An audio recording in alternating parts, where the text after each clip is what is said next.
Anunsyo naman ng Southern Theater Command ng China na habang nagsasagawa ng Joint Maritime Patrols ang Pilipinas kasama ang apat na iba pang mga bansa noong nakaralipas na Sabado, nagsagawa rin ito ng naval drill malapit sa Scarborough Shoal. Sinabi ng China na inorganisa nito ang kanilang naval at air forces para magsagawa ng routine reconnaissance, early warning at sea air patrol exercises malapit sa naturang shoal na tinawag ng Beijing na Huangyan Island.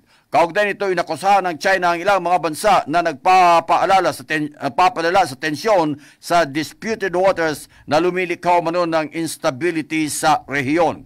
Mariin ding sinabi ng China na nakataas ang alerto ng kanilang hukbo para depensahan ang soberenya at maritime rights ng kanilang bansa at committed ito sa pagpapanatili ng kapayapaan at stability sa disputed waters. Matatandaan na ang Scarborough Shoal na tinatawag ding Panatag Shoal at Baho de Masinloc ay nasa 124 nautical miles mula sa Palawan na nagsisilbing traditional fishing ground para sa mga Pilipinong mangingisda. Subalit dahil sa pagharang ng mga barko ng China sa nag-iisang bukana sa lagoon ng shoal na limitahan ang access para sa mga kababayan nating mangisda, gayon din sa iba pang mga bansa.